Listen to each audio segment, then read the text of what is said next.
Bonjour à tous et à toutes, bienvenue dans ce nouveau live des webinaires du patrimoine, l'information qui vous aide à optimiser la gestion de votre épargne.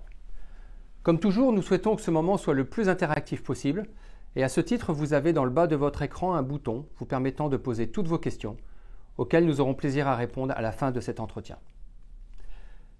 Il a été le grand gagnant de l'année 2021. Il a battu tous les records depuis plus de 20 ans, surclassant ses voisins européens et même américains. Je veux parler de l'indice CAC 40 qui a réalisé plus de 30% en 2021, réalisant de ce fait une très belle année des marchés financiers. On dit que les arbres ne montent pas jusqu'au ciel et que les performances passées ne présagent en rien de l'avenir. Est-ce à dire que du coup il faut rester éloigné de cet indice qui pourrait cette nouvelle année procurer de très belles performances? Toutes ces questions, nous sommes en droit de nous les poser et pour cela, je vous propose de rencontrer aujourd'hui mon invité, Emmanuel Chloé, directeur de la gestion conseillée de CIC Gestion, la filiale de gestion d'actifs du groupe CIC. Avec lui, nous allons voir quelles sont les performances estimées pour l'année 2022 et nous intéresser à une forme de gestion toute particulière qu'est la gestion conseillée. Je vous propose de le retrouver de suite. Bonjour Emmanuel, ravi de vous accueillir sur ce plateau. Bonjour Dominique, bonjour à tous. Merci d'avoir répondu présent à cette invitation.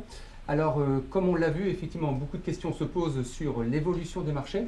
Mais avant d'aborder ce sujet, j'aimerais que tu nous dises précisément qui est CIC Gestion, la fameuse filiale de gestion d'actifs du CIC. Donc CIC Gestion, c'est donc la société de gestion d'actifs du groupe. C'est une société de gestion avec beaucoup d'encours, des encours au niveau national qui représentent à peu près 17 milliards d'euros de capitaux. Pour ce qui est de notre région, on est à peu près à 2 milliards d'encours gérés. Ça concerne tous nos clients, des particuliers, des professionnels, des entreprises et des associations. Et c'est sur des modes de détention divers, des comptes titres, des contrats assurance vie ou des PEA. D'accord, donc tout type de client aujourd'hui qui possède l'un de ces comptes et ces capitaux-là peuvent prétendre à vos services. Voilà, est susceptible d'être un de nos clients. D'accord, écoute, merci déjà pour cette première présentation. Alors comme on l'a vu dans cette introduction, c'est vrai que l'année 2021 a été une année plutôt faste pour les marchés financiers. On a envie de se dire, comme je disais tout à l'heure, les arbres ne montent pas jusqu'au ciel. Alors, commençant 2022, est-ce qu'on peut espérer encore de belles progressions sur ces marchés? Est-ce qu'il y a encore des opportunités à saisir ou pas? Oui, alors nous le pensons. Alors voilà, je vous invite à regarder ce graphe. Effectivement, on a une année 2021, une très belle progression de l'ordre de 30%. On peut revenir un petit peu sur ce qui s'est passé les 20 dernières années. Et donc certains, pour commenter un peu l'évolution, ont rappelé que les niveaux qu'on a atteints en novembre 2021 sont en fait des niveaux qu'on avait déjà connus en 2007 et 2000. Ouais. Donc une progression qui n'est pas non plus exceptionnelle.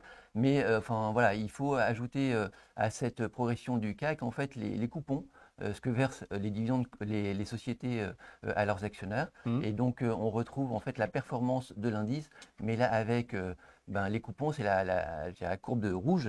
Ouais. Et là, on voit une différence très sensible entre le CAC avec les coupons réinvestis qui réalisent une performance de un peu plus de 100%, quand le CAC ne réalise que 20%. Et on peut noter aussi, en plus, que le record de 2007 a été battu en 2015 et pas en 2021. D'accord, par le fait de réinvestir l'ensemble de ces coupons qui, oui, effectivement, on le voit bien, réalisent même une performance nettement supérieure par rapport au CAC flat, que j'appellerais flat tout simplement. Voilà. Aujourd'hui, nous permet effectivement de voir que cette progression est plus que exponentielle. Mais alors, du coup, on voit bien que cette progression est exponentielle, comme je viens de le dire, mais est-ce que ça veut dire qu'il y a encore des opportunités derrière et qu'est-ce qui fait qu'on peut espérer faire du gain encore? Alors, oui, il y a encore beaucoup d'arguments pour imaginer que cet indice progresse, et tous les indices des marchés financiers. Néanmoins, je voudrais revenir avant ça, un élément important, c'est la volatilité, qui est en fait un élément très important dans les marchés. On a sur le graphe en haut à gauche, en fait, l'évolution de l'indice MSCI Europe, l'indice européen des actions. Sur ces observations, il y en a 40. Vous voyez en fait qu'on a des baisses très importantes qui vont jusqu'à 30%. Et donc vous dire qu'en moyenne, sur les 40 dernières années, on a à peu près une baisse de 15% un moment dans l'année. Et donc, de fortes variations. Néanmoins, enfin, même si on a ces baisses de l'ordre de 15%, on a 3 fois sur 4, 31 observations sur 41, je dirais des performances qui sont positives. Donc, voilà, ce graphe montre simplement que forte variation, en fait, à la hausse et à la baisse sur le marché.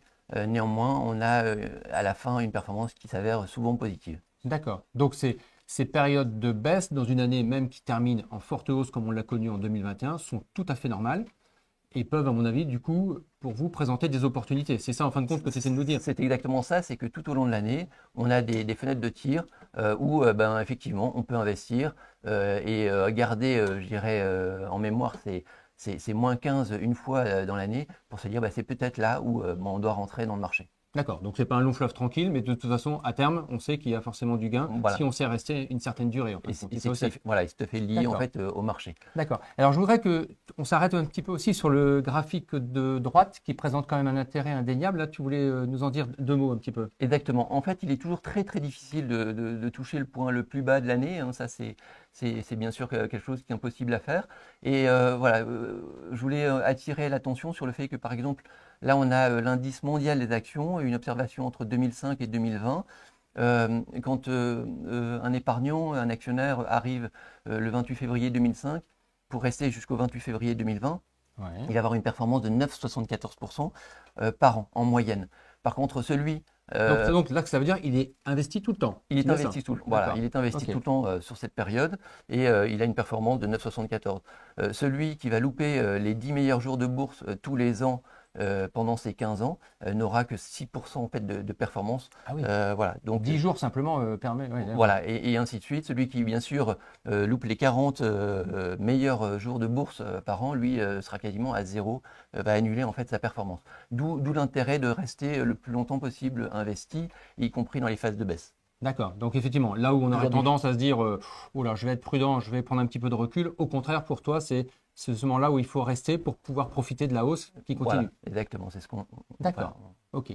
Bah, écoute, merci. Effectivement, ça, c'est déjà un point qui est assez clair. Est-ce qu'on peut s'arrêter maintenant un petit peu sur, je dirais, des éléments plus économiques et financiers qui laisseraient espérer une croissance encore intéressante des marchés sur 2022? C'est ça. Donc on en vient en fait aux arguments pour lesquels en fait on est toujours positionné sur les marchés actions. On a eu depuis en fait le début de la crise sanitaire des politiques budgétaires et monétaires qui ont déversé énormément de liquidités sur le marché. Donc ça, c'est un élément extrêmement important. Le deuxième… et qui continue encore d'ailleurs aujourd'hui, même si ça continue. pourrait se restreindre. Mais… Voilà, exactement. Aujourd'hui, on a un process peut-être inverse, notamment pour la Banque centrale américaine. Donc là, effectivement, il y a un petit changement de politique, mais néanmoins, toujours énormément de liquidités. Le deuxième argument, c'est qu'on se retrouve aujourd'hui dans une situation où on a une inflation qui est élevée, essentiellement due aux matières premières qui sont très élevées. Mais cette inflation aujourd'hui qui se situe aux alentours de 4-5% en Europe, 7% aux États-Unis, pousse les épargnants à avoir une rémunération au moins supérieure à ces 4-5% ou ces 7% pour ne pas s'appauvrir en fait. Ouais. Donc voilà. Et parallèlement à ça, on a des taux d'intérêt qui sont très faibles. Voilà, d'où pas, je dirais, d'opportunité de rester investi sur des comptes sur livret ou sur du monétaire. Ouais, et l'exemple le plus probant, c'est, je trouve, notre fonds euro dans l'assurance vie, qui aujourd'hui, procurant un taux de rendement entre 1 et 1,5%, c'est vrai que si on a 3, 3,5 ou voire même 4 d'inflation, comme tu le disais, on est plutôt en phase d'appauvrissement. Et de réduction de son patrimoine. Et de réduction de son patrimoine. D'où l'importance d'aller chercher des performances plus importantes avec les marchés financiers. Exactement. D'accord. Et je dirais un dernier argument et qui lui aussi explique la forte variation des marchés en 2021, ce sont donc les résultats des entreprises qui donc depuis la crise sanitaire sont plutôt bien comportés et sur 2022 encore avec des estimations de remontées impressionnantes, importantes, de l'ordre de 7 à 8%. Ouais, et c'est quand même là le nerf de la guerre, je dirais, parce qu'effectivement, si ces entreprises dégagent de la rentabilité, les marchés financiers n'en seront que plus profitables. Oui, exactement. D'accord. Bah, écoute, merci. C'est vrai qu'avec ces deux éléments-là, on est plus à même de pouvoir se dire qu'il existe encore de belles opportunités sur les marchés financiers. Alors, face à ça, c'est vrai que nos clients peuvent être peut-être un petit peu perdus. Enfin, oui, il faut rentrer, oui, il faut rester investi, comme tu nous l'as expliqué, mais quand est-ce que je le fais, comment je le fais, en fin de compte, est-ce que tu aurais une solution à leur proposer et Bien qu'est-ce que sûr. CIC Gestion peut leur proposer? Voilà, en fait, ce qu'on peut proposer à nos clients, bon, finalement, c'est deux choix. Le premier, en fait, c'est de déléguer la gestion de son portefeuille, la gestion de son contrat d'assurance vie, c'est le confort. Je veux dire, on prend en charge et la responsabilité de gérer le portefeuille pour le client. Donc voilà, le client ne s'occupe de rien et il délègue la gestion je dirais, à un gérant qui lui est dédié. D'accord, donc là, je me mets en position où effectivement, je me dis, j'ai bien compris que c'était intéressant, mais je ne suis pas forcément très compétent et de ce fait-là, je vous délègue totalement la gestion. Voilà. C'est ça, d'accord. Enfin, vous me rendez des comptes quand même un petit peu de temps en temps. Une fois par an, 2 fois par an, voilà. Ok. Et puis Oui, donc même c'est une gestion quand même, oui, en partenariat quand même. Exactement, oui, bien D'accord. sûr. Il y a un lien entre le gérant et puis son client. D'accord. Alors, moi, ce qui m'intéresserait surtout, c'est de me dire, bon voilà, je suis quand même intéressé par les marchés financiers, j'y connais un petit peu quand même, enfin, je maîtrise un petit peu ça, mais je me sens parfois un petit peu seul. Et est-ce qu'il y a du coup une solution plus intéressante pour moi plutôt que vous déléguer totalement Voilà. cette gestion?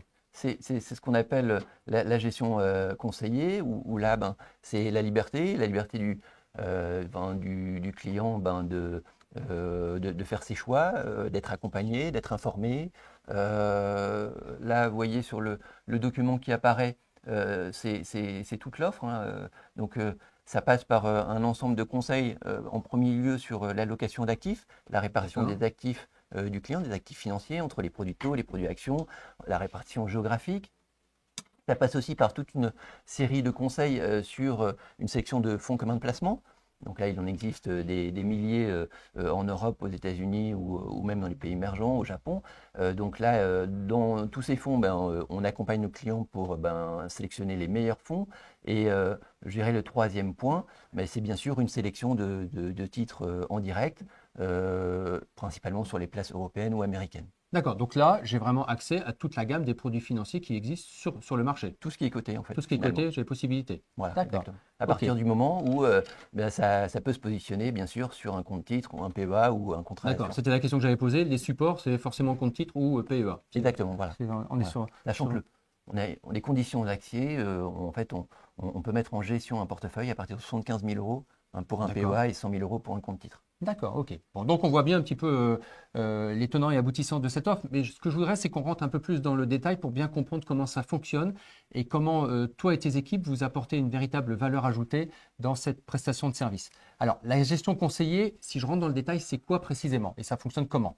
Alors, en fait, c'est une prestation qu'on va se vouloir sur mesure, puisqu'en fait, elle est fonction de chaque client. Chaque client a ses propres sensibilités, ses propres, je dirais, son rapport au risque est tout à fait individuel. Donc, en fait, voilà, on s'adapte, on a un échange avec le client, justement pour mesurer ce qu'il attend de nous et ce sur quoi il veut investir sur son portefeuille.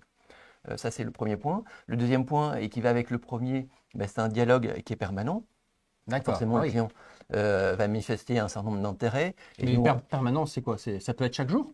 Alors, tous les jours, c'est rare qu'on ait des clients tous les jours, mais ça peut être toutes les semaines, une fois par mois, deux fois par mois. En fait, il n'y a pas vraiment de règles. C'est vraiment s'adapter à ce que nous demande le client. D'accord. Et donc, ça marche dans les deux sens, c'est-à-dire que le client nous sollicite par rapport à son portefeuille et nous, on l'appelle pour lui faire des préconisations sur son portefeuille. Quand on juge en fait par rapport à un échange qui a une opportunité qui se présente pour lui. Voilà. Un autre point, c'est une information régulière. Alors, on lui envoie des informations de façon quotidienne, de façon hebdomadaire, mais on lui envoie aussi des mails qui sont personnalisés. Donc, voilà, le client n'est jamais sans information ou sans relation en fait avec son gérant dédié. D'accord. Alors, on reviendra sur cette communication particulière un petit peu après.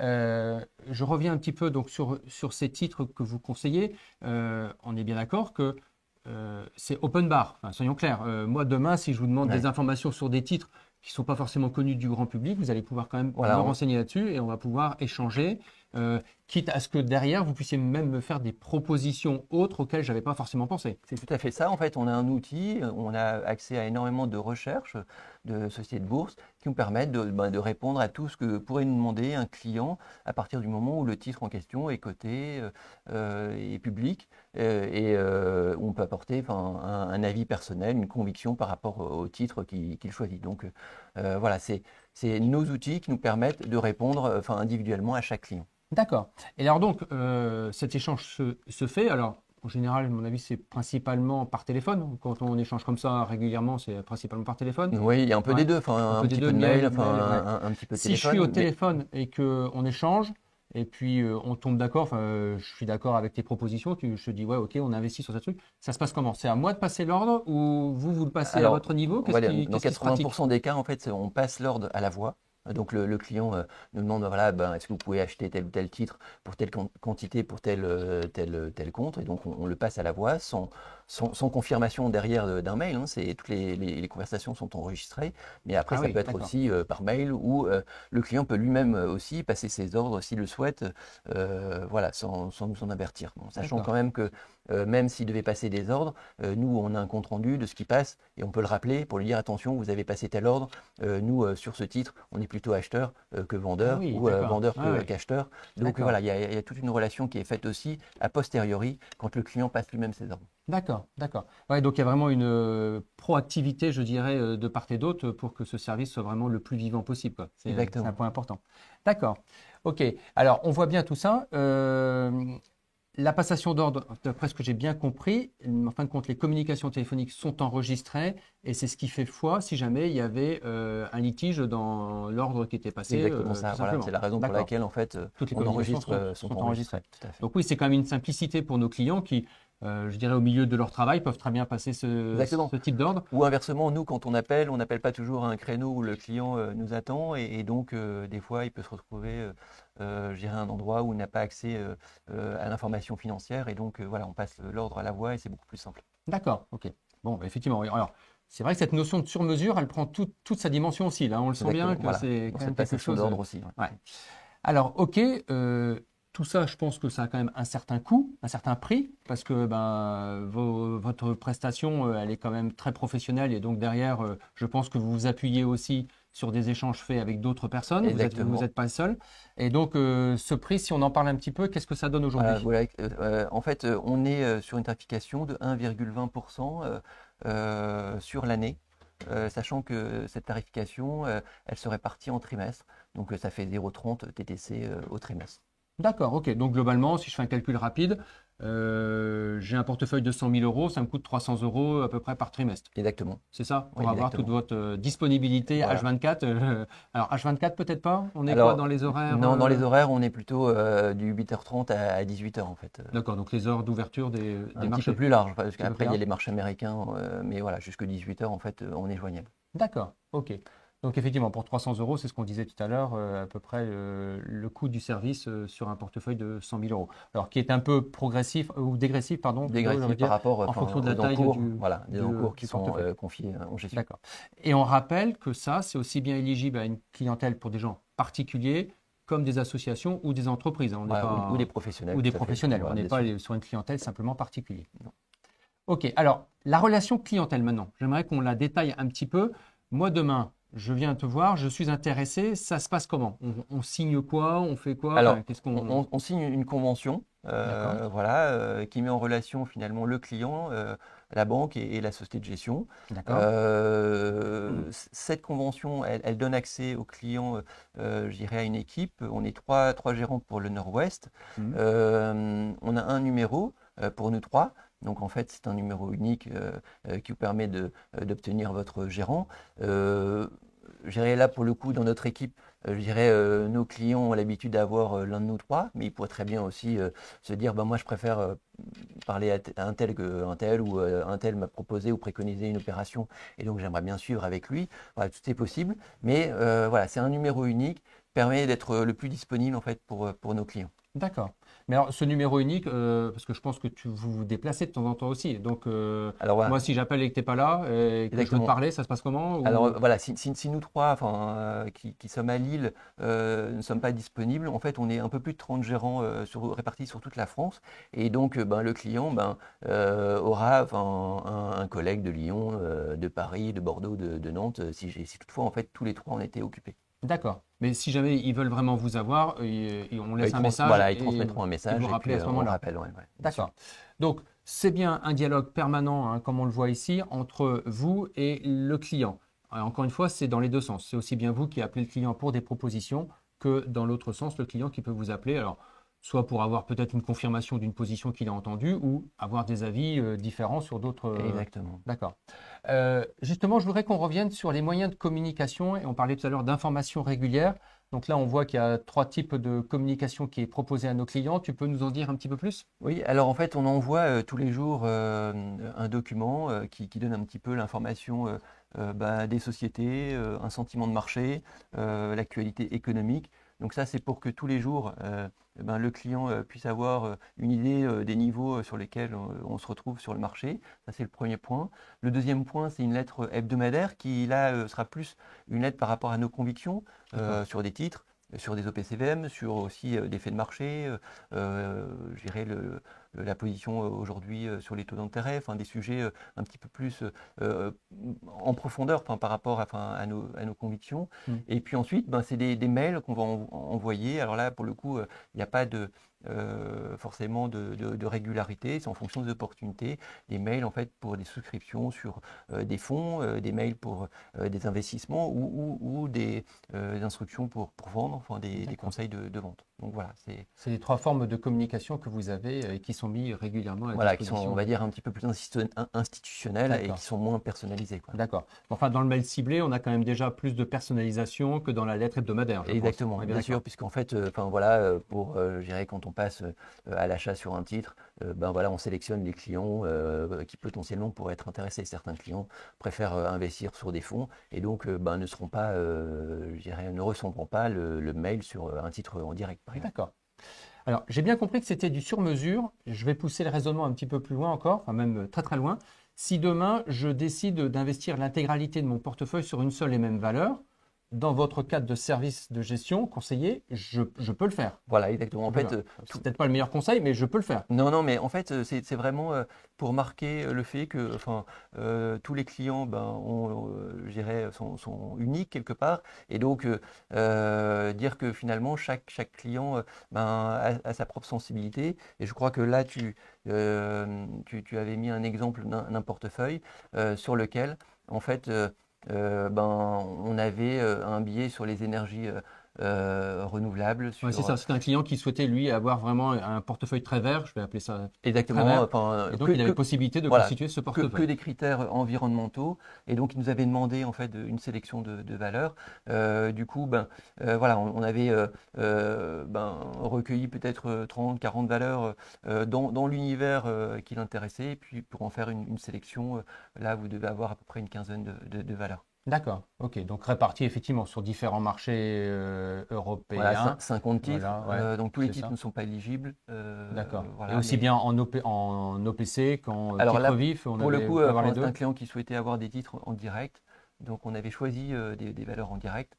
Mais c'est D'accord. vraiment pour l'exemple et pour montrer que voilà, on s'adapte par rapport à une demande particulière. D'accord. Et alors, si je regarde un petit peu ce portefeuille, 670 000 à peu près, et je vois surtout en parallèle donc une plus-value de 254 000. Donc effectivement, bien qu'on soit très sélectionné enfin très présent, pardon, Ouais. sur une catégorie, on voit que la performance est quand même plus que bonne. Mais Ouais. peut-être qu'elle n'est pas linéaire, quoi, Non, mais exactement. Alors voilà, en fait, le timing pour rentrer sur ces valeurs a été très bon et une réussite.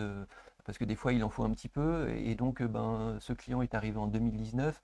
Il y a une belle performance en 2019, mais c'est surtout en 2020 où il a eu une performance extraordinaire, puisque on a atteint 90% de performance. ah oui, Et par exemple, sur 2021, on était plutôt à moins 10. Donc voilà, le client, il d'accord. a une sensibilité par rapport à l'environnement. Mhm. Néanmoins, il accepte que son portefeuille puisse varier, bien sûr, dans le meilleur des deux sens, hein, plutôt à la hausse qu'à la vente. Mais voilà. Mais donc, la constitution de ce portefeuille, c'est bien faite en concertation entre vous et lui, avec des conseils que vous préconisiez, et lui, de son côté, prenez la décision ou pas de les investir et de choisir. D'accord. Ok, bah écoute, c'est très très clair. Ce que je voudrais, c'est qu'on résume peut-être un petit peu cette prestation, et dis-moi si je me trompe en reprenant un petit peu tout ça. Je dirais que c'est avant tout un mode de gestion idéal pour les investisseurs qui souhaitent être accompagnés et qui souhaitent vraiment du sur-mesure. Je pense que c'est le maître mot qu'on peut retenir dans cette offre. Exactement. Et il est accessible à tous les clients et pas uniquement des experts en fait. C'est ça. Nos clients souhaitent en fait simplement participer, être accompagnés, s'informer, découvrir et puis apprendre aussi. Donc voilà, c'est ouvert à tout. D'accord. C'est même une façon de monter en puissance, entre guillemets. C'est une forme d'apprentissage avec ce type de service. Alors, on a bien vu qu'effectivement, si on a un PEA, c'est accessible à partir de 75 000 €, 100 000 pour un compte titre classique. Le service sur mesure, on en a suffisamment parlé. Une disponibilité totale des gérants. Et d'ailleurs, là, vous pouvez voir à l'écran l'ensemble de ton équipe lilloise, on va bien dire, puisque tu nous avais expliqué qu'il y avait une trentaine de gérants qui étaient à même de pouvoir répondre à l'ensemble des demandes des clients si jamais vous n'étiez pas disponible. Mais globalement, je crois savoir qu'il y a toujours au moins de vous trois qui est capable de répondre très régulièrement ou sinon de rappeler les clients. L'information régulière dont tu nous as parlé tout à l'heure et puis surtout ce numéro unique qui est mis à disposition à ce moment-là, sitôt que la gestion, le mandat de gestion est mis en place. Et donc, c'est vraiment un numéro dédié pour ses clients dans le cadre de cette offre de service. Je pense qu'on a fait un bon résumé de la prestation là-dessus. Merci beaucoup. Bon. Eh bien, très bien. Emmanuel, merci beaucoup en tout cas pour ton intervention. On a apprécié effectivement, tes perspectives sur les marchés financiers de 2022 et les années futures, puisque, encore une fois, on est sur des marchés qui ont une progression, mais il faut savoir aussi prendre du temps, surtout. Et puis, deuxièmement, on nous a permis de découvrir davantage ce qu'était la gestion conseillée. Donc, merci pour ton approche là-dessus. Merci à toi. Voilà pour cette information. Ce que je vous propose maintenant, c'est de passer à un sondage qu'on va vous mettre à disposition afin de recueillir votre ressenti sur ce webinaire. Et ensuite, nous prendrons le temps de répondre à vos questions en direct. Voilà, si on peut lancer le sondage, je vous laisse prendre le temps d'y répondre et on vous revient tout de suite.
Voilà, je pense qu'on a mis fin au sondage. Merci à tous et à toutes d'avoir pris le temps d'y répondre. Et ce que je vous propose maintenant, c'est que nous passions à la partie questions. Et pour ça, je passe la parole à Claire pour les premières questions. Oui, merci beaucoup Dominique. Donc il y a eu pas mal de questions pendant votre présentation. Alors je vais reprendre les questions qui sont arrivées dans l'ordre. D'abord, quelqu'un nous demandait qu'est-ce que c'était que cette notion de coupon réinvesti. On revient sur le début. Les coupons réinvestis, ce sont les dividendes que versent les entreprises qui sont cotées. D'accord. Non, pardon, excusez-moi. Donc voilà, ce coupon réinvesti, c'est une fraction finalement de la performance de l'investissement.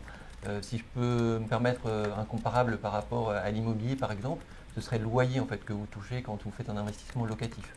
Voilà, et bien la performance de l'indice, on doit intégrer en fait ce coupon pour avoir vraiment la pleine mesure de sa performance, de son retour sur investissement. D'accord, Ok. donc c'est la valorisation du titre plus ce qu'il distribue comme revenu. Voilà, Voilà, sachant on que des atteindrait- sociétés distribuent beaucoup, d'autres distribuent moins. Voilà, c'est très, très variable. Aujourd'hui, on est sur des niveaux de 2 à 3 en fait. Ça D'accord. représente 2 à 3 de la valeur du marché. Ensuite, on Merci. avait une personne qui nous demandait cette notion de stock picking. Qu'est-ce que c'est exactement? C'est le fait de choisir en fait des titres sur le marché, de faire des choix de titres. Voilà, ça c'est le stock picking, bien sûr c'est l'anglais. Donc c'est une notion en fait qui est très compliquée. En fait, c'est purement enfin, ce qu'on fait en gestion conseillée tous les jours. C'est-à-dire de faire des choix, on a des convictions, on les exprime, on les transmet à nos clients. C'est ça du stock picking. Voilà, c'est de faire des paris sur des titres, pensant que tel ou tel titre a du potentiel et donc on préconise à l'achat. Et donc, dans votre présentation, vous avez parlé du fait que ce service puisse être utilisé dans le cadre d'un PEA et d'un compte titre. Et une personne nous demande si ça peut être utilisé dans l'assurance vie. Alors pas sous forme de gestion conseillée, sous forme de gestion sous mandat. C'est-à-dire D'accord. qu'aujourd'hui, pour l'instant, en fait, on préconise en fait de passer par un gérant dédié pour gérer le contrat d'assurance vie. Oui, Ça parce que le marche. problème du contrat d'assurance vie, c'est qu'il appartient à la compagnie d'assurance vie et donc on se doit d'avoir un intermédiaire supplémentaire qui est plus compliqué pour avoir une gestion directe faite par le client lui-même. Et c'est pour ça qu'aujourd'hui, cette offre n'est éligible qu'au PEA et au compte titre, tout simplement.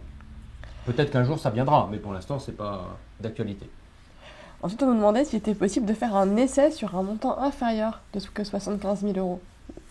Alors ça, c'est une discussion plus avec l'agence en fait, hein, bien sûr de voir ça.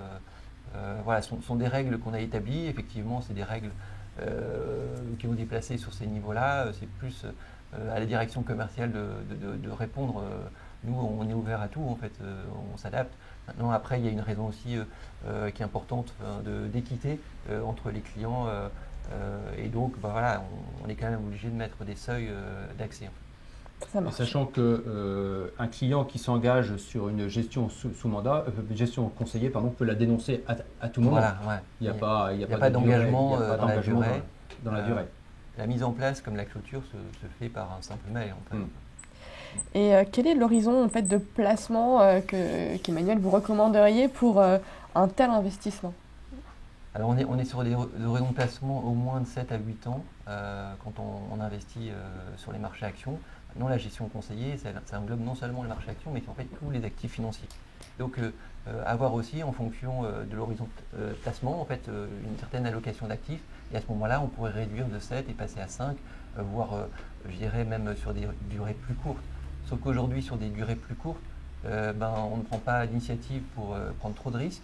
Et la rémunération sur des durées courtes est très faible.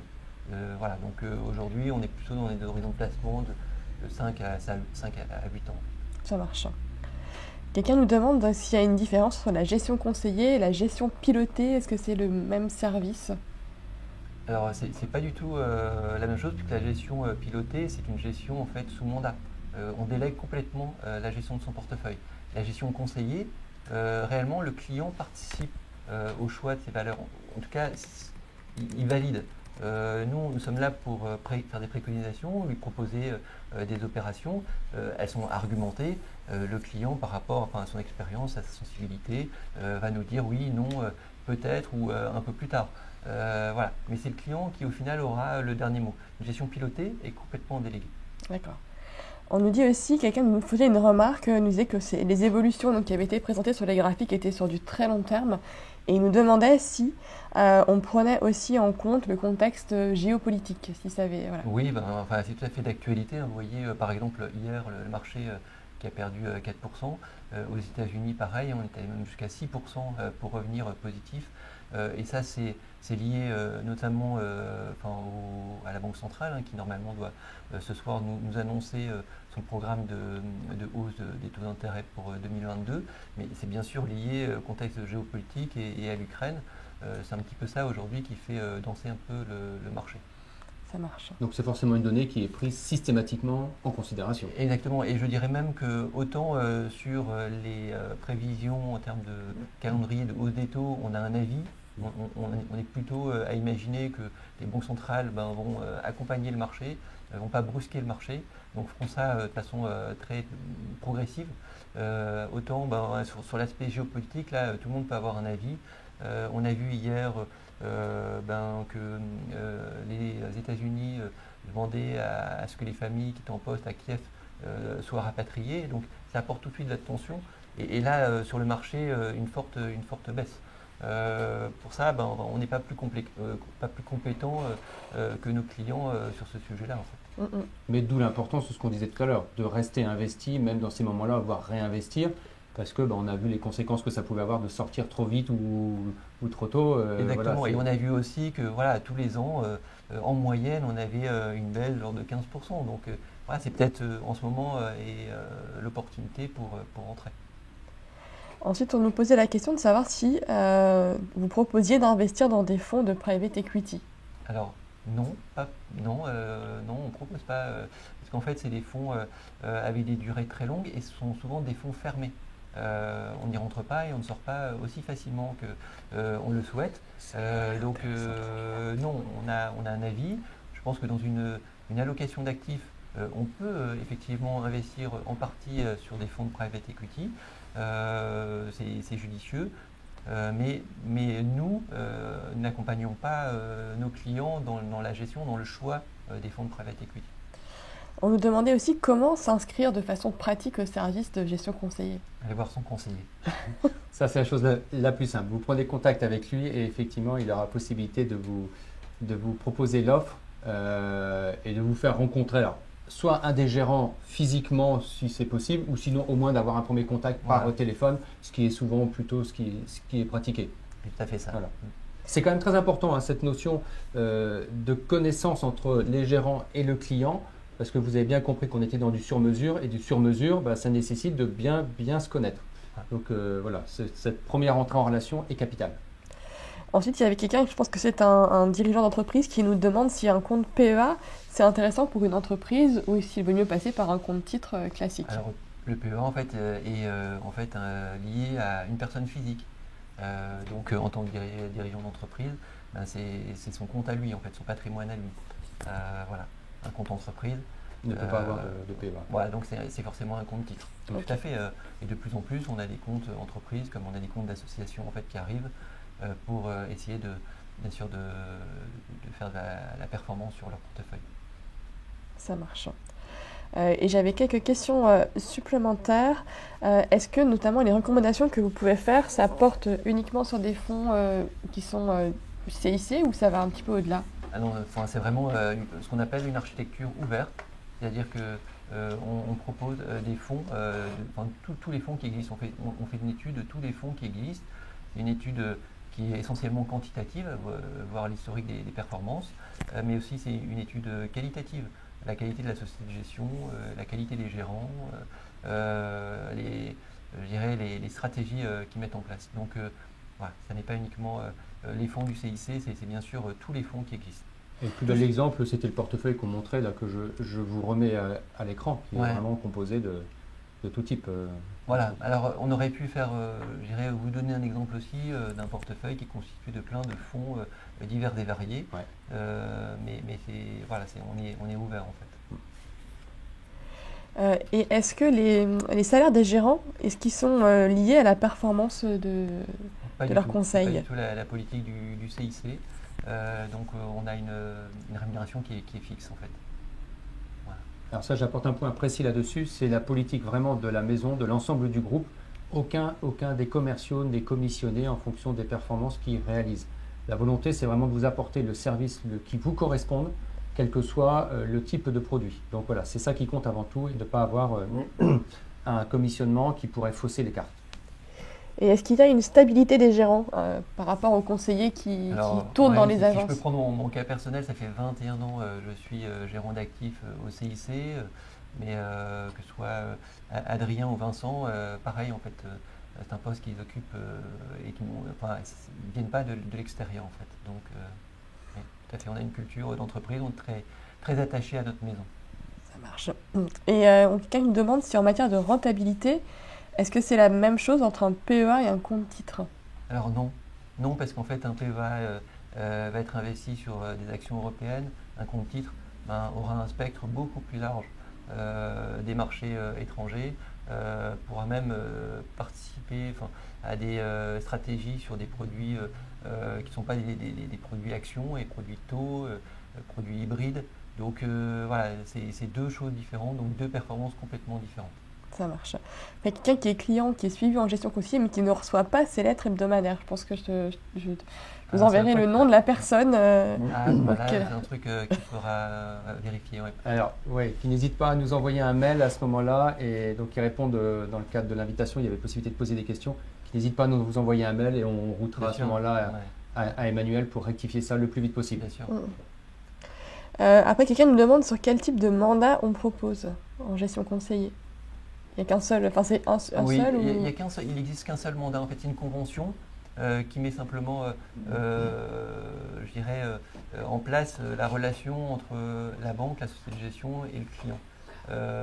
Cette convention, elle stipule simplement que nous, en tant que conseil, on se doit de faire des préconisations de client, en fait.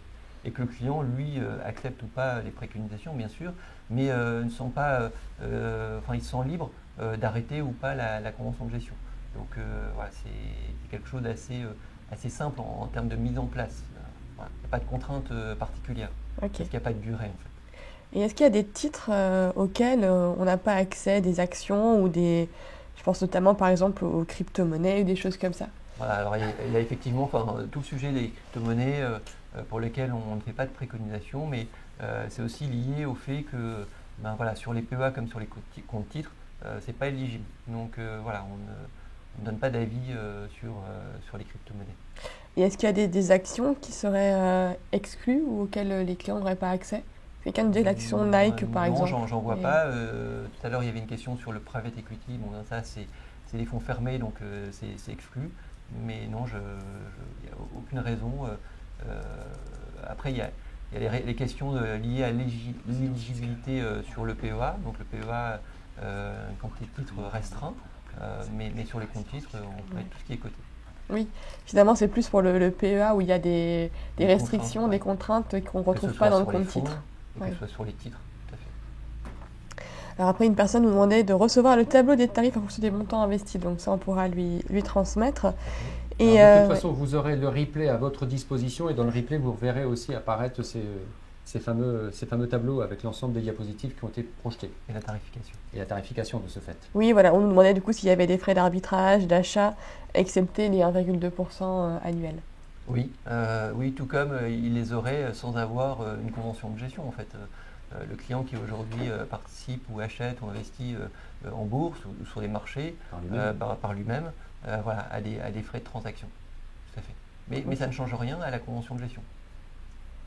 Ensuite, sur ces 75 000 euros, est-ce que si le portefeuille du client descend sous les 75 000 euros, est-ce que la convention de gestion elle est maintenue? Non, là pour le coup, autant la question précédente, il faut avoir confirmation avec l'agence, mais si jamais le client arrive ou est arrivé la semaine dernière et puis avec la baisse d'hier de 4% descend en dessous des niveaux de 75 000 euros, il est bien évident qu'on poursuit la gestion.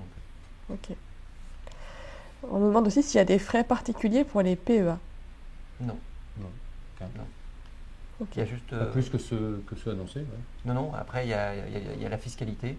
Donc là pour le coup c'est la banque qui prélève quand un client sort de son PEA, va prélever les cotisations sociales, voilà. Mais il n'y a pas de spécificité par rapport au compte titre. Ça marche.